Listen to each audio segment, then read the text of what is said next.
merci beaucoup. Je suis vraiment très ravi d'être parmi vous aujourd'hui. Parmi mes chers collègues panélistes que j'estime vraiment. Mon cher collègue aussi, Iman, qui est à côté. Merci pour les organisateurs. Merci pour CISAT. C'est pas évident. C'est pas évident d'être ici, hein, je sais très bien. Je suis très bien en fait vos activités. Je te dis bravo. Vraiment bravo. Merci. Alors, mes chers amis, ils ont tout dit pratiquement. Alors, en fait, il faut savoir qu'aujourd'hui, comme vous le savez, le domaine de la data... Alors, je sais pas. Hein. Effectivement, donc, je vais essayer en fait d'aborder en fait le sujet de changement de paradigme et de l'impact de la technologie data en fait peut-être d'une manière un peu différente pour un petit peu enrichir mes chers étudiants, auditoires qui sont là, que je tiens à remercier pour leur présence. Comme vous le savez, en fait, l'évolution de la data et le développement de la technologie de data, c'est quelque chose qui varie vraiment avec une vitesse grand V. Même pour les spécialistes, parfois on n'arrive pas à suivre ce qui se passe. Donc il faut être vraiment honnête et toujours, en fait, pour illustrer mes propos, je donne des exemples. Alors on se rappelle toujours, en fait, tous de ce qui s'est passé en fin de 1999, avec le licenciement en fait, de Steve Jobs, et il fallait attendre 12 ans pour analyser un petit peu les tendances de la data, en fait les tendances de la performance de Apple, pour dire donc il faut ramener Steve Jobs pour corriger en fait l'entreprise. Alors aujourd'hui, juste pour vous donner en fait des ordres de grandeur, il a fallu attendre 2 jours, 48 heures, pour licencier Sam Altman, et puis par la suite en fait analyser les tendances. Donc il y a bien évidemment en fait d'autres contraintes qui sont analysées, mais en principe toutes les entreprises aujourd'hui sont drivées par la data. C'est-à-dire lorsqu'ils prennent une décision, ils doivent la prendre en se basant sur la data, et la décision qui a été prise par exemple par OpenAI pour pouvoir ramener Sam Altman afin de suivre en fait sa conquête de l'IA générative, c'était aussi basé sur la data. Donc on passe en fait d'un élément de décision granulaire basé sur les années à un élément granulaire basé aujourd'hui sur les heures, à un élément granulaire demain qui sera basé sur des minutes et des secondes pour prendre la décision. C'est-à-dire que demain, en fait, les boards, les décideurs, les managers, les métiers, ils doivent être drivés par la data, ils doivent le faire d'une manière très rapide. Et tout cela, bien évidemment, il impacte un ensemble en fait, de changements de paradigme, de shift au niveau des entreprises qui veulent se transformer. Et je vais donner en fait quelques éléments de transformation de paradigme, et puis par la suite, je vais conclure par les compétences recherchées par ces entreprises. Alors le premier élément de changement de paradigme, c'est au niveau de la stratégie. À un certain moment, en 2010, on a commencé à parler de la transformation digitale, etc. Donc il y avait en fait un ensemble de wordings qu'on a vu apparaître, les digital factories, les squads digitales, la digitalisation en fait de l'expérience utilisateur, etc. Aujourd'hui, on est en train de revivre la même chose, mais sur le volet data, la transformation data. Donc les entreprises qui ont effectué leur transformation digitale sont en train de s'orienter aujourd'hui vers une transformation data, c'est-à-dire des entreprises qui sont drivées par la data, comme j'ai dit tout à l'heure. Et dans ce cas, on est en train de voir en fait des nouveaux paradigmes, des nouveaux concepts, des nouveaux shifts. Donc on ne parle plus de la transformation digitale, mais on parle de la transformation data. On parle de la data factory, on parle de l'académie, de la data academy, ce genre de structure qu'on développe au niveau des entreprises pour continuer l'apprentissage, pour continuer la formation, pour acculturer sur tous les métiers par rapport à ces transformations data. Donc il y a ce niveau déjà un peu stratégique de transformation data qu'on est en train de vivre au niveau de l'entreprise. Bien évidemment, en fait, l'impact de cette évolution n'est pas seulement en fait, sur le domaine d'entreprise ou le domaine des affaires. Donc je vais citer en fait, des exemples sur le domaine des affaires, mais on peut aussi citer des exemples d'impact sur l'éducation et la formation. Donc le premier élément, c'est un élément stratégique. C'est un élément qui est très important. Le deuxième élément, c'est en fait, avec tout ce qui arrive aujourd'hui, en fait, mes chers collègues, ils ont parlé de l'intelligence artificielle, de l'IA générative, etc. Et toutes ces technologies n'ont pas de valeur sans la data. Et sans surtout la qualité de données. C'est-à-dire que l'histoire, la question de la qualité de données devient et revient sur la table avec beaucoup plus de pertinence, avec beaucoup plus de force. Et donc il y a un ensemble de plans de transformation sur le volet data gouvernance, data management, de gestion des data catalogues et toutes les compétences que les ingénieurs doivent maîtriser pour pouvoir suivre ces entreprises en termes de transformation data, en prenant en considération en fait tous ces process, ces politiques de gestion de la data qui doivent respecter en fait des normes, des régulations, qui doivent respecter tout ce qui est traitement de données à caractère personnel. Il y a même pas en fait une semaine, j'ai entendu parler que par exemple Air Canada a été sanctionné en fait par l'État canadien parce qu'ils ont utilisé un chatbot qui a en fait donné des informations erronées à certains voyageurs. Donc bon, ça peut venir de la data, donc cette question de data, elle est très, très importante. Et donc ces évolutions-là sur le volet stratégique, sur le volet, je dirais, gouvernance, data quality, etc., et bien évidemment, il va impacter les rôles. Au lieu de parler en fait, des rôles un peu data legacy, à savoir les DBA, en fait, les DBA, les administrateurs de bases de données, les consultants BI, aujourd'hui, on n'entend pas trop en fait, ces appellations, on est sur d'autres paradigmes de rôle, que ce soit sur le volet métier ou le volet technologique. On parle en fait, des rôles comme des data scientists, des data architectes, des data engineers, des data analystes, des data owners. Si on part sur la partie métier, des data owners, des data stewards ou des profils qui sont un petit peu à cheval entre le métier et le technique. Mais ce qui est important en fait au niveau de ces rôles, c'est pas le rôle, c'est pas le titre. C'est-à-dire le premier conseil que je peux donner en fait à un étudiant, c'est pas de voir le titre comme étant en fait un target ou un objectif, mais plutôt raisonner par rapport aux compétences. Quelles sont les compétences qui doivent être maîtrisées par en fait ces profils pour pouvoir servir une entreprise. Surtout qu'aujourd'hui, au niveau en fait des entreprises, on n'est plus en fait dans cette logique d'organisation basée sur les rôles. C'est fini. Aujourd'hui, on est sur une logique d'organisation qui est basée sur les compétences et sur les skills. Ça veut dire si, par exemple, moi, chef d'entreprise, je veux développer un cas d'usage qui va nécessiter un certain nombre de compétences, je ne vais pas faire appel à un data scientist ou un data analyst ou un data engineer. Je vais faire appel à la meilleure personne qui maîtrise les compétences que je veux déployer au niveau de ce cas d'usage pour démontrer la valeur. Je peux faire appel à un métier, par exemple, qui maîtrise le sujet métier, qui maîtrise le produit, mais qui a des compétences, par exemple, de data analytics, etc., pour avancer sur le projet. Donc ça, c'est le troisième niveau.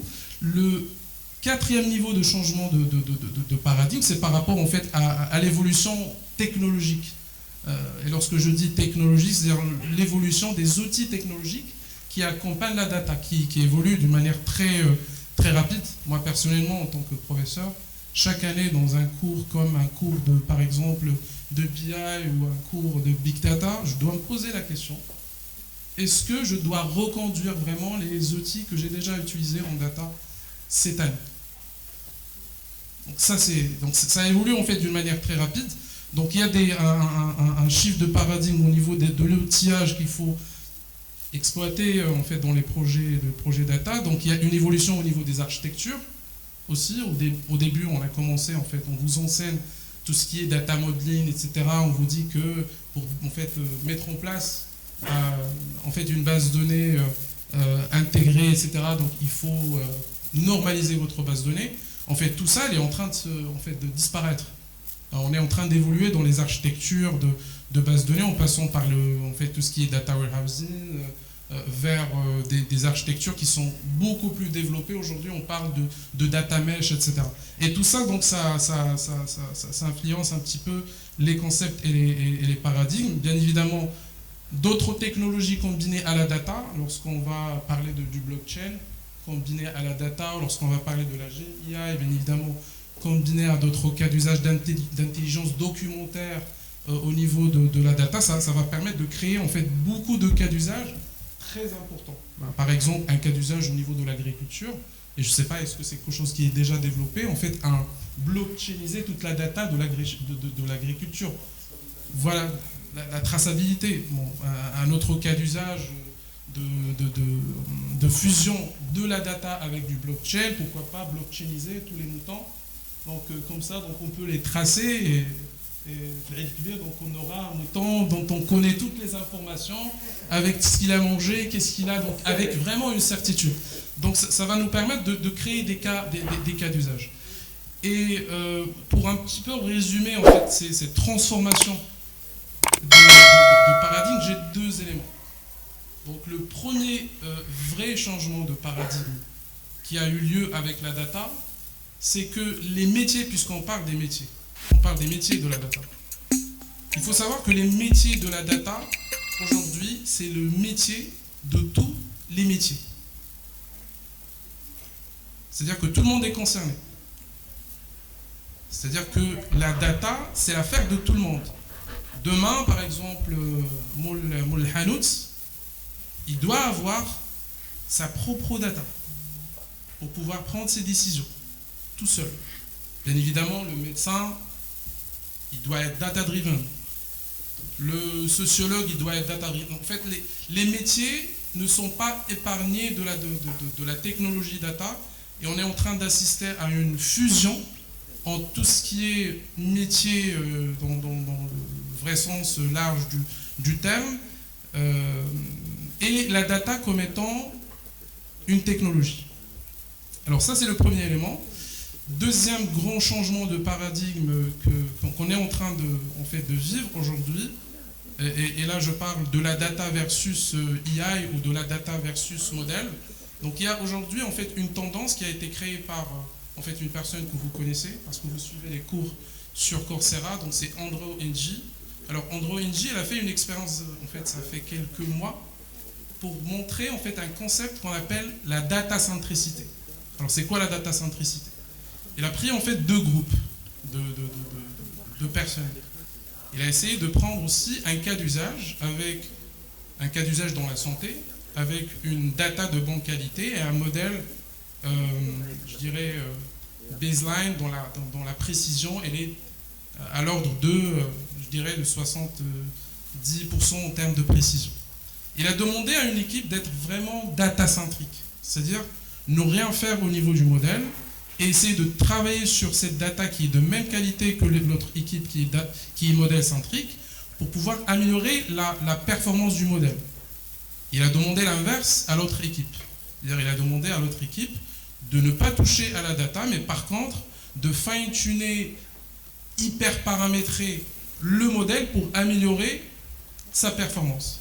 Et donc, le résultat a révélé que les personnes qui ont travaillé, l'équipe qui a travaillé sur la data a pu améliorer la précision du modèle avec un niveau de 12% en termes de précision. Et l'équipe qui a travaillé sur le modèle, pour pouvoir le fine-tuner, l'adapter, etc., a pu améliorer à un degré de 1 à 2%. Alors, qu'est-ce qui montre ça? Il montre que vraiment tout le jeu et le travail qu'il faut faire, c'est au niveau de la data en termes de qualité, en termes de pertinence. Et finalement, peut-être pour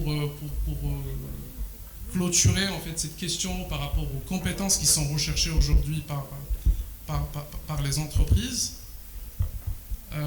en fait, je ne sais pas en fait quel est parce qu'il y a en fait une population qui est diversifiée, peut-être qu'il y a des ingénieurs qui sont plus, je dirais, actuaires, peut-être démographes, etc., d'autres ingénieurs qui sont un peu plus tech. Donc je vais essayer de donner en fait la réponse selon en fait deux prix, en fait deux niveaux de déclinaison. Alors pour par exemple les profils tech, Aujourd'hui, ce qui est demandé, c'est bien évidemment en fait des profils data engineer, data scientist qui maîtrisent la technologie, qui maîtrisent ses compétences technologiques par rapport à la data. Mais ce qui manque, parce que ces ingénieurs, ils sont amenés à travailler avec les métiers, c'est le sens business, c'est le sens produit, c'est leur capacité à travailler avec des équipes multidisciplinaires, des équipes qui sont hybrides, avec une capacité de comprendre, une capacité de raconter l'histoire. Donc cette capacité de faire du storytelling par rapport à ce qu'ils ont pu développer au niveau d'un data product, à ce qu'ils ont pu développer au niveau d'un modèle. Donc ça, c'est parmi les concepts les plus, en fait, les compétences les plus demandées. Par contre, pour par exemple les profils tech, ce qui est demandé aujourd'hui, donc bien évidemment pour les profils métiers, ce qui est demandé, c'est leur capacité à être autonome sur des outils data. Par exemple, lorsqu'on prend un commercial, lorsqu'on prend par exemple un marketeur, aujourd'hui il y a des marketeurs qui sont spécialisés dans leur métier, mais qui sont aussi capables d'industrialiser un process data de bout en bout, qui est capable en fait d'aller chercher la data d'une manière automatisée à travers des scrappers, zéro code, de faire les traitements et les transformations, zéro code, d'injecter les données au niveau d'un CRM ou Salesforce ou que sais-je, zéro code, et puis de lancer des opérations de recherche, par exemple de deal, etc., zéro code. Et cette capacité en fait d'industrialisation data chez les profils métiers est de plus en plus demandée. Bien évidemment, cette compétence, elle est aussi demandée au niveau des profils data engineer, etc., avec un niveau qui est beaucoup plus avancé, avec une maîtrise beaucoup plus fine et profonde. Mais en tout cas, en fait, la compétence d'industrialisation, la compétence soft skills par rapport à la compréhension métier, par rapport à la vision produit, donc au niveau, par exemple, des profils d'ingénieurs, elle est beaucoup demandée au niveau des entreprises.